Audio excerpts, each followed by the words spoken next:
Meanwhile, in Nepal, things are getting out of hand. The government is falling apart. This high political drama, the fragile coalition, barely 2 months old, has broken. None of this is new to Nepal, but that's hardly a consolation. They say politics makes strange bedfellows. Nepal is a textbook example. Strange alliances have been stitched up to take power, only to be broken in a few days or weeks or months. We'll tell you about this in detail, but first let's bring you up to speed with the current crisis.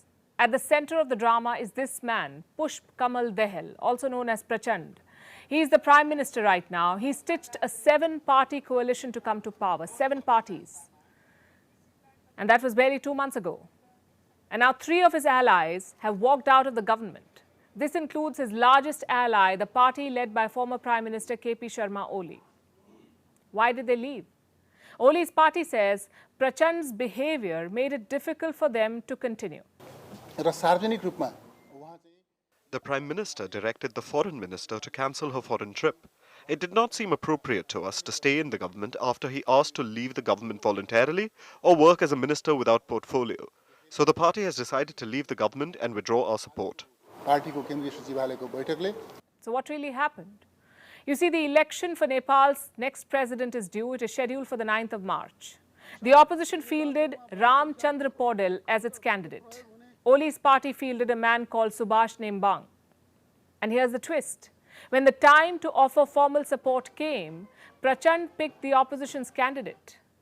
Basically, he ditched his own ally, KP Sharma Oli.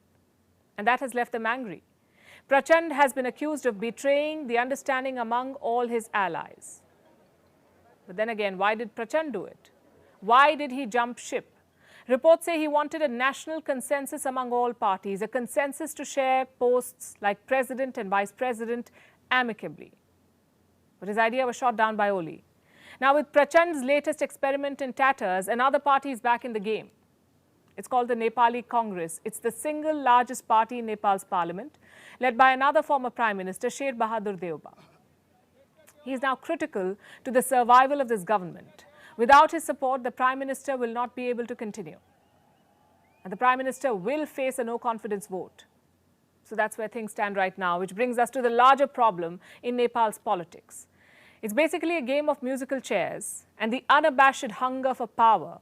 A bunch of leaders take turns to lead the country. Then they fight, the government falls, the chaos continues, and the people pay the price for it. You see, Nepal has a checkered political history. Unstable government is the norm. Sample this. Since the year 2008, which is when Nepal became a republic, it has seen 11 prime ministers.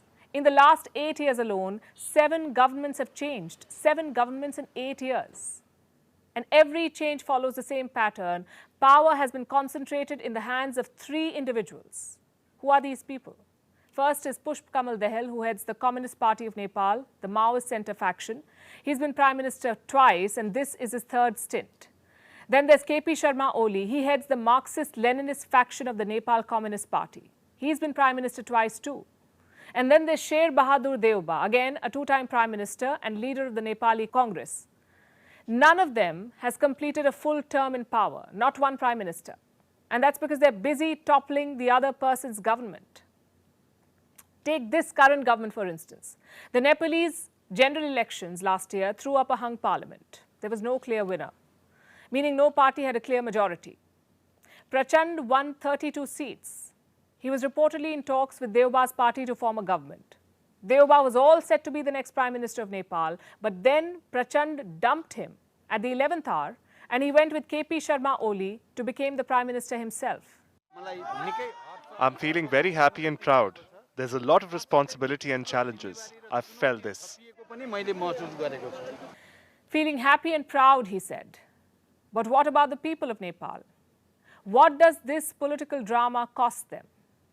You see, voters vote for a stable government, hoping to see stable governance in return. But if power-hungry leaders are busy breaking and making alliances, what can one expect? You may remember these visuals. They're from last month. 72 people died in Nepal's worst aviation accident in 3 decades.